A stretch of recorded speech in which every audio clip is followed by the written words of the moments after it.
같이 해보자. 선생님이 시간 조금 더 주고 싶은데 더 주기 좀 어려울 것 같아. 이제 수업 시간 많이 지나가지고 보자. 뭐 포틀렛이라는 관습이 있다. 그래서 인문 예술 질문이고, 일단 읽어보면 알겠지만 이 뭐 행위에 대해서 여러 가지 그 해석이 있다 정도라고 생각하면 좋을 것 같아. 역시 철학 지문이랑 똑같은 내용이지. 이 행위를 어떻게 설명할 것인가. 이 내용이니까. 윗글을 통해 알 수 있는 내용으로 적절하지 않은 것, 일치 불일치 묻는 문제. 기억에 대한 레비스트로스의 견해. 이거 철학 지문이겠구나. 이렇게 들어가면 좋을 것 같아. 인문예술 지문에서 A라는 사람이 어떠한 현상을 어떻게 설명했는가. 그걸 어디서 알 수 있어? 31번에서 그냥 알 수 있지, 그치? 그래서 친족 간의 결혼 금지를 레비스트로스라는 사람이 어떻게 생각했는가. 이 글의 구조주의의 사상을 비교한 내용으로 적절하지 않은 것을 한번 찾아봐라 라고 되어 있는데, 전통 철학에서는 인간이 선천적인 원리에 의해 미리 규정된 특성과 본질을 갖는다고 보았다라고 하는 건 하늘에서 뭔가 내려받은 선천적인 무언가가 있다라고 생각하는 거야. 뭐 성선설, 성악설도 비슷한 거고. A, B가 이건 뭐 알아서들 하시고 알겠지 단어는. 그래서 요 33번 같은 경우에는 답을 알려주면 이거 1번이야. 1번. 이 정도는 좀 알아서 해주셔야 되고. 이거 자주 틀리는 사람은 선생님이 얘기해줬지. 어떻게 공부하라고. 네이버 사전 찾아봐서 주다라고 하면 주자 1, 2, 3, 4, 5번 해가지고 막 다 설명이 써 있을 거야. 요 주다, 주다에 대해서. 주다가 물건을 주는 경우도 있지만 뭐 다른 뭐 여지를 주다 하면 또 뜻이 좀 다르고 뭐 이러니까. 그래서 그런 것들을 이제 하나하나 다 비교해 가면서 이건 몇 번 뜻으로 쓰였구나. 그 다음에 여기에 있는 주다는 몇 번 뜻을 쓰였구나를 다 비교하고 그때 좀 외워둬야 돼. 알겠지? 어휘력을 늘리는 수밖에 없어 이거는. 자, 북아메리카 원주민들에게는 독특한 방식으로 선물을 주는 관습이 있어. 행사를 연 마을의 수장인 자신이 쌓아온 재물을 초대받은 다른 사람들의 수장이라고 하면 제일 높은 사람을 우리가 수장이라고 하고, 다른 마을의 수장들에게 무료로 나누어지기도 하고 심지어 그것을 파괴하기도 하는 걸 뭐라고 그래? 포틀레치라고 해. 이 포틀레치에 대한 설명이야 그냥. 손님들은 선물을 받고 자기 마을로 돌아와 복수를 맹세하는데, 복수의 방법이란 그동안 선물을 준 사람들에게 답례 포틀레치를 열어 자기가 받은 것보다 더 많은 선물을 제공하는 것이래. 엄청나네. 그래서 와서 이제 되게 잘 대해주고, 그 사람들이 가면 다시 초대받으면 그 사람들이 더 잘해주고. 초기 인류학자들은 이러한 포틀레치라는 관습을, 그래서 초기 인류학자들도 어떤 사람의 이름인 거야 결국은. 알겠지? 우리가 이제 봤을 때는 뭐 소크라테스는 이런 거랑 똑같은 거야. 결국 이러한 포틀레치라는 관습을 자신의 재산을 대가 없이 자발적으로 주는 일반적인 증여로 파악해서, 증여의 뜻이 뭐니?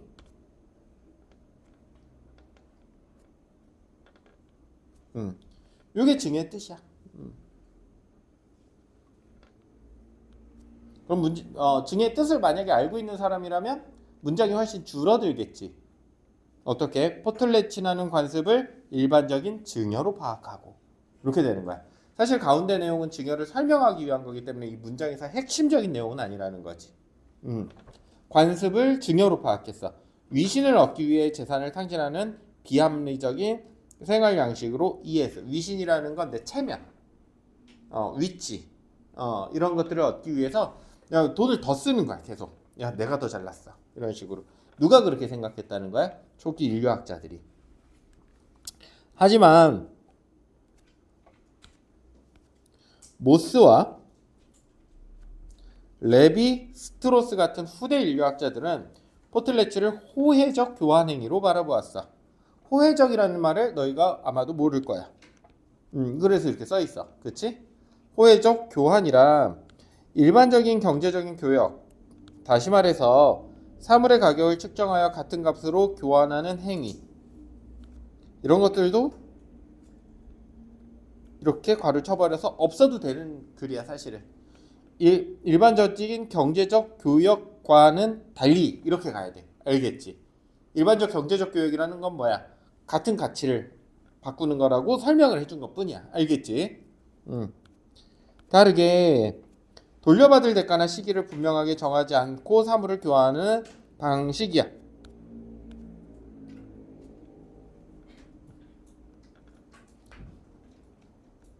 그러니까 꼭 1대1이 아니라는 거야. 알겠지? 그냥 조금 더 잘해주기도 하고. 근데 다시 돌려받을 것을 굳이 생각하지 않고. 언제 받을지도 모르고. 이런 걸 뭐라고 한다? 호혜적이라고 한다. 이 호혜적이라는 단어가 어디에도 나오냐면 나중에 이제 너희들 뭐 세특수고 할 때 나올 텐데 이기적 유전자에도 이 호혜적이라는 게 진화와 관련해서 나와. 왜 호혜적으로 그 공생 관계를 이루는 것들이 있는가? 그래서 이런 걸 이해 못하 호혜적이라는 말을 이해를 못하면 그게 책이 엄청 어려워지는 거지. 나중에 한번 그 이기적 유전자를 읽을 기회가 있다면 그런 단어들도 있는지 한번 보면 좋을 것 같아. 이거 학원에서 배웠는데 싶으면 재밌잖아. 모스라는 사람은 포틀레츠가 자발성을 띨 증여로 보이지만 실제적으로는 교환의 성격을 가진다고 보았어. 그러니까 자발성을 띈 증여라는 거야, 아니라는 거야? 아니라는 거지. 그렇게 보일 뿐이라는 거야, 겉에서. 알겠지? 그냥 주는 것 같지만 결국은 1대1로 교환하게 될 거야. 왜냐하면 선물을 받은 사람은 의무적으로 답례를 해야 할 뿐만 아니라 이거는 또는이지. 더하기야. 더 많은 선물을 돌려주어야 하기 때문이야. 그래서 이렇게 본 근거를 여기다 써놨네. 너희도 그렇잖아.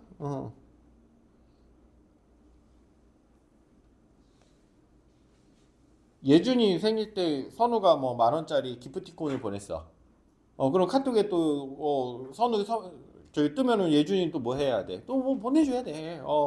그렇다는 거야. 알겠지? 근데 선우는 그거를 1대1로 10,000원 줄 테니까 뭐 10,000원짜리 물건 줘 이렇게 해서 준 건 아니잖아. 처음에 줄 때 어땠다는 거야?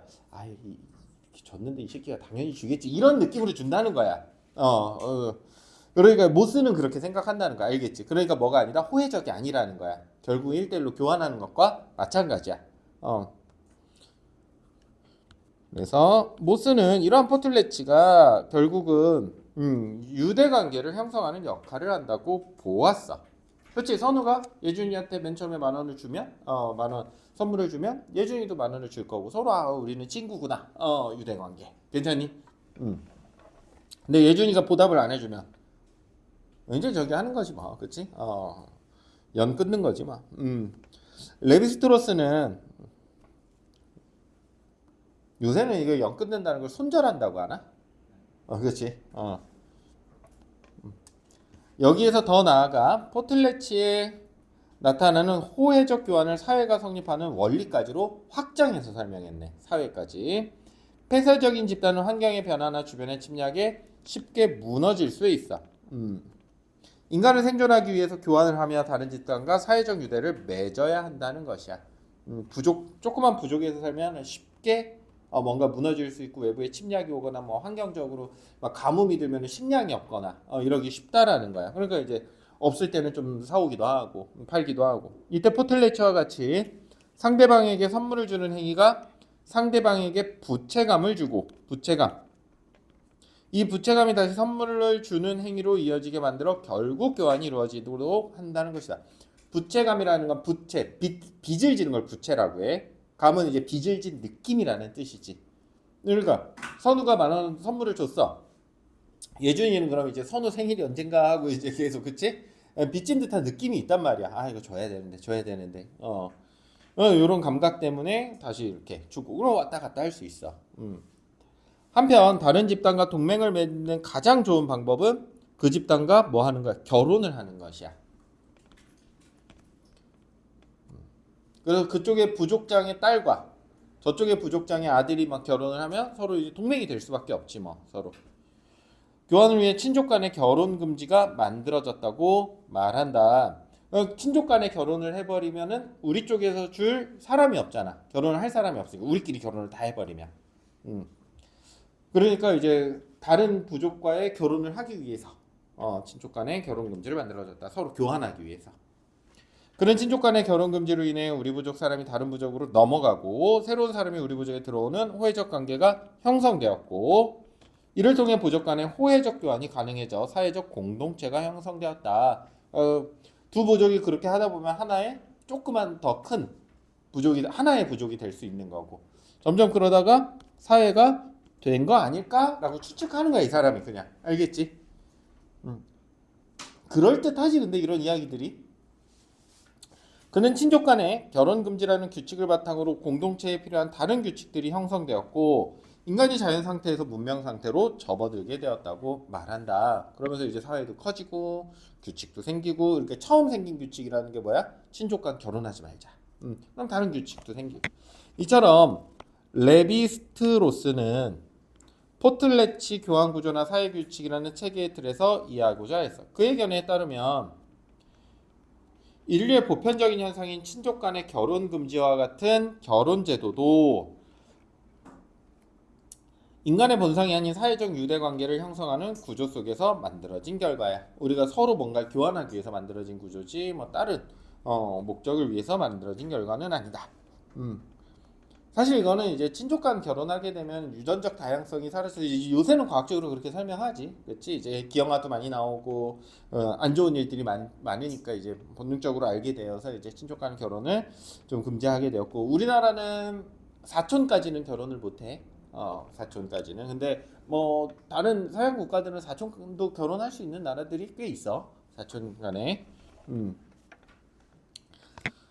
자, 이렇게 인간을 비롯한 대상의 의미나 본질은 하나의 개체로서가 아니고 전체 안에서 다른 것들과 맺은 관계 때문에 결정된다는 것을 관점을 구조주의라고 해. 구조주의. 그래서 이게 뭐야? 구조주의야.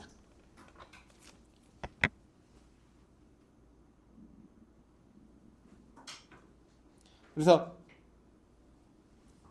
인간을 비롯한 대상의 의미나 본질은 하나의 개체. 우리가 하나로만 볼 수 있는 게 아니라 위에서 이제 내려다보듯이 전체를 봐야 이 인간을 이해할 수 있다. 구조주의야. 알겠지? 이 관점에 따르면 인간은 결단의 주체가 아니고 인간의 특성과 정체성은 결정한 게 아니라 우리 사회 구조 속에서, 사회 덩어리 속에서. 구조주의자 레비스트로스 또 새로운 사람이 나왔어. 사람이 많이 나오네. 인간은 어떤 고립된 개인으로 이해해서는 안 돼. 구조주의이기 때문에. 인간은 어떤 고립된 개인으로 사회 구조가 인간을 레비스트로스 원래 나왔던 인물이지. 아니. 사회 구조가 인간을 만들기 때문에 우리 이 구조주의에 따르면 우리가 개인적으로 이렇게 살고 있는 것, 다시 말해서 이런 옷을 입고 살고 있고 이런 교육을 받고 지금 이 시간까지 주말까지 나와가지고 앉아서 공부하고 이런 것 개인의 선택이라는 거 아니면 사회 구조 때문이라는 거야? 사회 구조 때문이라는 거야. 알겠지? 우리가 뭐 스스로 선택하고 이런 것들이 아니라 우리는 이런 사회 구조 속에서 우리가 선택을 상당히 제약받고 그 구조 속에 그냥 딸려 있는 존재라는 거지. 이게 구조주의야. 그러니까 우리가 어떻게 살아가는지를 보려면 사회를 보면 돼. 라는 게 구조주의야. 그의 관점에 따르면 소유를 중시하고 치열한 경쟁을 하며 살아가는 현대인의 모습 역시 뭐라는 거야? 우리 사회가 그렇기 때문이라는 거야. 내가 경쟁을 좋아하는 게 아니야. 사회가 그것을 부추긴다는 거지. 그런 점에서 그의 연구는 현대사회 구조가 변화가 현대인들의 삶의 변화로 이어질 수 있다는 가능성을 보여줬다는 평가를 받고 있다. 우리도 다른 사회에 태어났으면 다르게 살았겠지. 자, 그게 이 사람 생각이야. 정답이라는 게 아니야. 사회나 이런 것들은 철학적인 생각들은 그냥 너희들도 한번 생각해봐. 내가 그렇게 살고 있는 건지, 아니면 뭐 다른 것에 더 영향을 많이 받는지, 내 스스로의 선택을 더 많이 하는지, 이런 것도 고민해보면 좋을 것 같아. 1번부터 보자. 후대 인류학자들은 포틀레치가 유대 관계를 형성하는 역할을 한다고 보았다라고 되어 있는데 이거는 충분히 맞다고 볼 수 있겠지, 그치? 그래서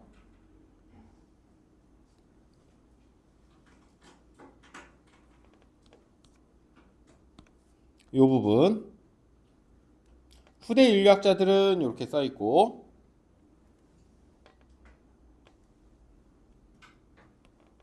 이렇게 써 있네.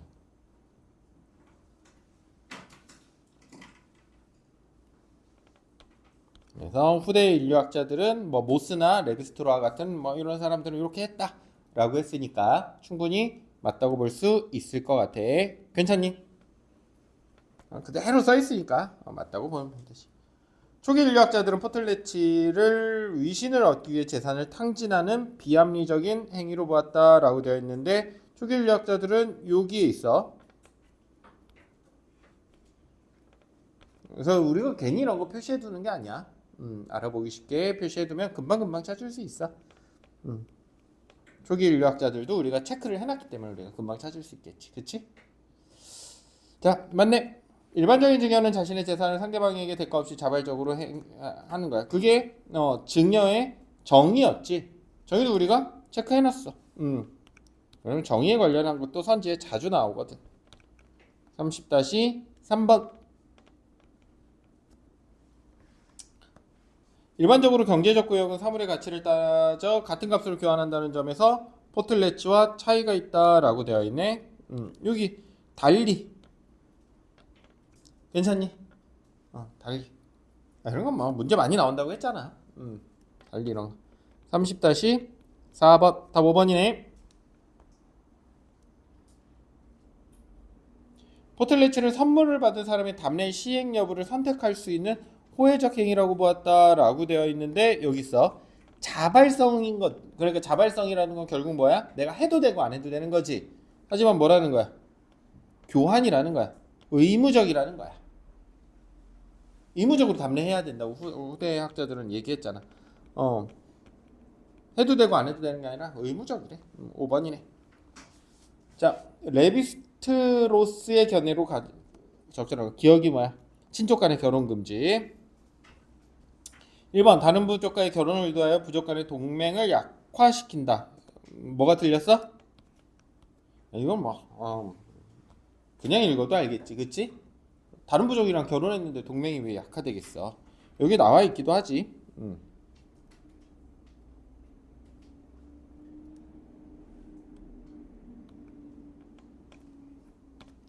31-1번. 동맹을 맺는 제일 좋은 방법이야, 결혼이. 2번 인류의 보편적인 현상이 아닌 인간의 본성에 의해 개별적으로 형성된 규칙이다라고 되어 있는데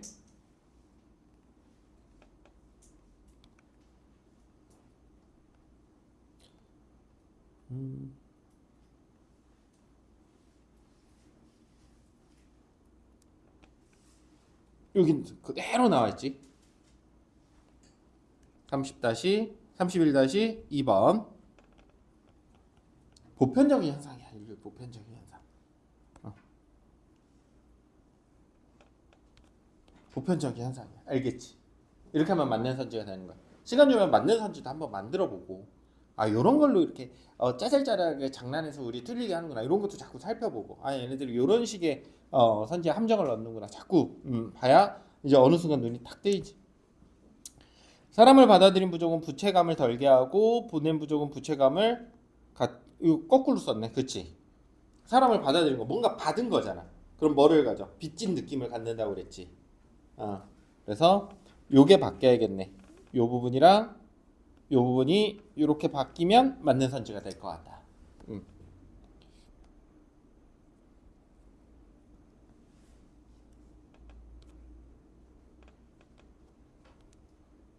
이렇게 괜찮지? 31-3번 뭔가를 주고 받을 때 받는 사람이 부채감을 얻는 거야. 알겠지? 빚진 느낌. 4번 인간이 자연 상태를 벗어나 문명 상태로 발전한 상황에서 사회적 구조에 의해 성립된 규칙이다라고 했는데 이것도 틀렸지. 문명 상태로 발전하기 전에 이거부터 시작했다 그랬지. 이거를 통해 가지고 구조했으니까 상황에서가 아니네. 그치? 발전한 상황에서. 이거 바뀌었어. 그래서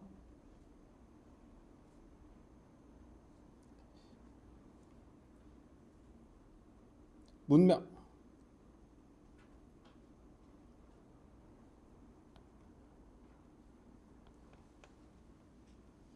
그래서 이런 규칙을 통해 가지고 문명이 생긴 거지. 문명이 생기고 나서 이런 규칙이 만들어진 건 아니다. 두 번 다 답이 5번이라서 우리 선지를 꽤 많이 했네. 그렇지? 1, 2, 3, 4, 1, 2, 3, 4. 다른 집단과 동맹을 맺기 위한 목적으로 활용되어 호혜적. 선생님이 안 해준 거 다 찾아야 돼. 알겠지? 여러 번 강조하지만 그냥 아싸 이러고 하지 말고 자꾸 못 찾겠으면 물어보고 질문 좀 많이 하고. 31-5번. 다른 집단과 동맹을 맺기 위한 목적으로 활용되어 호혜적 교환이 일어나게 할 수 있는 규칙이다 라고 되어 있는데 이 부분에 있지. 동맹 31-5번. 또 여기 호혜적 관계가 형성 31-5번. 이렇게 두 가지 연결해서 보면 5번 100% 맞다는 걸 알 수 있겠지. 32번도 한번 보자. 전통 철학에서는 인간이 선천적으로 뭔가를 가지고 있다라고 했었어. 본성 같은 거, 악하든 선하든 간에. 그리고 인간은 그 특성과 본질을 이 세계에서 충실하게 실현해야 한다는 것이다. 하지만 실존주의에서는 인간은 결단의 주체이고 자신의 특성과 정체성을 스스로 결정할 수 있는 자유로운 의식과 권리가 있고 스스로 자신의 결정에 책임을 질 필요가 있다고 보았다. 따라서 실존주의에서는 인간을 하나의 현상이자 개별적인 존재로 보고 인간의 구체적인 행동에 관심을 두었다라고 하고 있네. 이 실존주의의 가장 대표적인 그 철학자가 사르트르야. 나중에 이제 보게 될 거야. 사르트르 자주 만나게 될 거야. 1번부터 보자.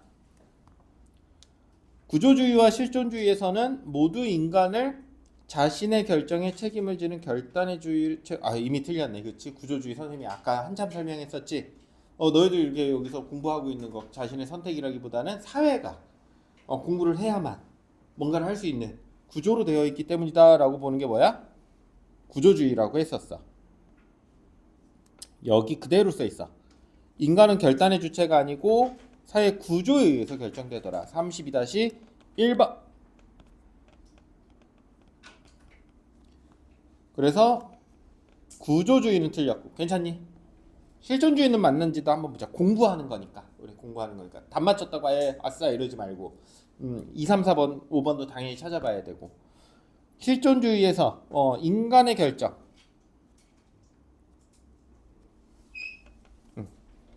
여기 1번의 근거. 얘는 맞았어. 알겠지? 답은 1번이야.